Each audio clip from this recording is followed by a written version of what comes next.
सर्वांना सप्रेम जय जिजाऊ नमस्कार। मी संतोष शिंदे आपल्या सर्वांचं मनपूर्वक स्वागत करतो।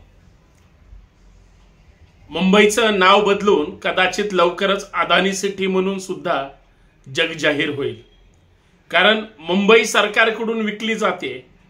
मुंबईचे भूखंड भांडवलदारांच्या घशात घालण्याचा प्रयत्न होतोय। सरकारकडून मोठे मोठे बिल्डर्स पाळले जात आहेत आणि आमच्या महाराष्ट्रातले राज्यकर्ते मात्र विकासाचं जे काही तांबडं गाजर आहे ते दाखवून कदाचित स्वतः खुश होण्याचा किंवा विकासाचा अजेंडा राबवण्याचा केविलवाना प्रयत्न करत आहेत। उद्या मुंबईचं नाव अदानी सिटी जरी झालं, वाईट वाटून घ्यायची गरज नाही। उद्या तुमच्या घरात येणारी वीज आणि त्या विजेला लागणारा कोळसा, आज ज्या पद्धतीनं वीज बिल महाग होत आहेत ती सुद्धा अदानीच्या आशीर्वादानं, म्हणजे ज्या कोळशाच्या खाणी आहेत त्या अदानीच्या आहेत। कोळशाचे भाव वाढले की अदानींनी पाठवलेल्या कोळशाच्या रूपाने जी वीज निर्मिती झाली त्याचा सुद्धा रेट वाढतोय आणि प्रत्येक गोष्टीचे चार्जेस तुम्ही आम्ही भरतोय। का मुंबईला अदानीचं त्या ठिकाणी गाव म्हणायला उद्या हेच परप्रांतीय नेते कमी करणार नाहीत।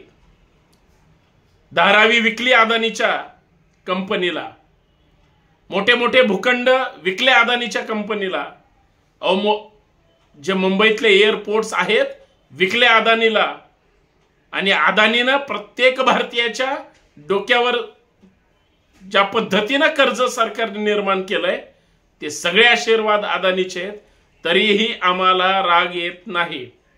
मित्रांनो, याच मुद्द्यावर चर्चा करायची म्हणून सर्वांना सप्रेम जय जिजाऊ नमस्कार करत असताना विनंती एवढीच आहे की व्हिडिओ शेवटपर्यंत पहा, जास्तीत जास्त शेअर करा, जास्तीत जास्त सबस्क्राइब करा।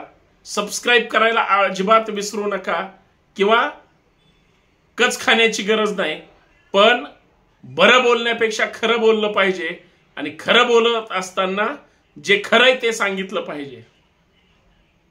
अदानी आणि अंबानीच्या जर रूपाने हा देश आज चालवला जात असेल आणि मुंबई कदाचित अदानी सिटी म्हणून भविष्यात त्या ठिकाणी पुढाकार घेतला जात असेल आणि अधिकृत शासनच त्याला पाठीशी राहत असेल, तर तुमची मराठी माणसाची मुंबई ही मराठी माणसाची राहणार नाही। अदानी काय गोरगरीब मराठी माणसाला तिथं फ्लॅट देणार आहे का? अदानी काय आशिया खंडातली सगळ्यात मोठी झोपडपट्टी मुंबईमध्ये धारावी नावाने ओळखली जाते, आणि त्या धारावीतल्या लोकप्रतिनिधी पासून प्रत्येक व्यक्ती हा ठणकावून सांगतोय की आमची धारावी विकायची नाही, आमची मुंबई विकायची नाही, आमच्या महाराष्ट्राला सुद्धा या भांडवलदारांच्या खिशात घशात घालू द्यायचं नाही। तरीही आमचे राज्यकर्ते त्याच बिल्डरचं लांगुल चालन करतात, आणि बिल्डर असलेले सत्ताधारी पक्षाचे नेते जर महाराष्ट्राच्या मंत्रिमंडळात बसून दुसऱ्याला शानपणा शिकवत असतील तर मिल बांटके खाना है महाराष्ट्र को बांटना है, अशी परिस्थिती जर महाराष्ट्रात राज्यकर्त्यांकडून होत असेल तर आमची महाराष्ट्रातील मराठी माणसाची अस्मिता कुठे आहे हा मला पडलेला प्रश्न आहे। म्हणून मी म्हटलं की मुंबईची अदानी सिटी झाली तर वाईट वाटून घेऊ नका, कारण त्या धर्तीनं वाटचाल सुरू आहे। मी आज धारावीच्या त्या कामाच्या टेंडर संदर्भात फक्त माहिती वाचत होतो। माहिती तशी फार गंभीर आहे, हजारो कोटी रुपयाचा प्रोजेक्ट आहे, तो सहजासहजी मिळू शकत नाही, आणि ज्यांना मिळालाय तो सहजासहजी कुणाच्याही हाताला लागत नाही। इतके बड्या हस्ती जर याच्यामध्ये इन्व्हॉल्व असतील, सरकार जर अदानीचं पाणी भरत असेल, सत्ताधारी काय आणि विरोधक काय एकाच माळेचे मणी आहेत, असा या संतोष शिंदेचा खडा सवाल आहे। कारण अदानी जेवढा सत्ताधाऱ्यांचा मित्र आहे तसाच अदानी हा विरोधकांचा सुद्धा मित्र आहे। कधी अदानी महाराष्ट्र दौऱ्यावर समजा निघाले आणि अदानी कदाचित चुकून पुण्याकडे वळले आणि पुण्यामध्ये चुकून जर बारामतीकडे गेले तर अदानींची गाडी चालवणारे कोण असतात आणि बाहेर रस्त्यावर अदानींना विरोध करणारे कोण असतात, अदानीच्या पाठीशी राहणारे कोण असतात आणि केंद्रात सरकार स्थापन करण्यासाठी शेअर मार्केटची उसळी घेणारे आणि शेअर मार्केट कोसळवणारे सुद्धा कोण असतात याचा बारकाईने विचार करणं गरजेचं आहे. आज मुंबई मुंबईकरांची राहिली आहे का? आज मुंबई मराठी माणसांची राहिली आहे का? महाराष्ट्र सुद्धा आणि महाराष्ट्राचं कॅपिटल मार्केट, तुम्ही कुठल्याही तालुक्या जिल्ह्याचं मार्केट बघा, सगळं राजस्थानी, गुजराती, मारवाडी आणि इतर लोकांच्या ताब्यात आहे. कुठे आहेत आम्ही मार्केट कमिटीवर फक्त निवडून येण्यासाठी ज्या पद्धतीचं राजकारण करतो तेवढं राजकारण आमची लोक बाजारपेठेमध्ये सगळं मार्केट कब्जा करून घेतील असं कुणालाही वाटत नाही. राज्यकर्त्याला तर सोडा, लोकप्रतिनिधीला तर सोडा, जनतेला सुद्धा वाटत नाही. आमच्या माणसाच्या दुकानात आमची लोक कधीच खरेदी करणार नाहीत. फार तर आरक्षणाच्या नावाखाली ज्यावेळेस आरक्षण हक्कासाठी लढणारे आणि आरक्षण मागणारे आणि मिळवणारे ज्यावेळेस लढतात त्यावेळेस त्यांच्यात सुद्धा दुपळी निर्माण केली जाते. एकमेकांवर बहिष्कार करून तुमचं तुम्ही लढत बसा.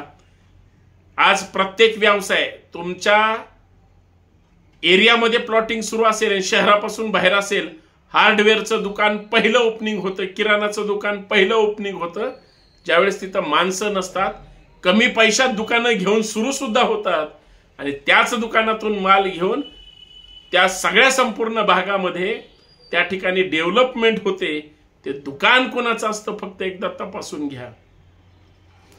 मग अदानीला जर मुंबई विकली आणि मुंबई तुमच्या माझ्या डोळ्यासमोर विकली जात असेल तरीही आमच्या संवेदना पेटून उठत नसतील, आम्ही भूमिका मांडत नसू, आम्ही जर सगळं गप्प बसून सगळं मान्य करत असू तर महाराष्ट्राची मुंबई आणि मुंबईच्या अदानी सिटी आणि हा संपूर्ण महाराष्ट्र याच भांडवलदारांच्या अदानी अंबानीच्या घशात घातला जात असेल आणि तरीही सत्ताधारी म्हणून आणि विरोधक म्हणून जर बोटचेपी भूमिका घेत असाल तर अत्यंत दुर्दैवी आहे. त्याचं एक छोटंसं उदाहरण सांगतो.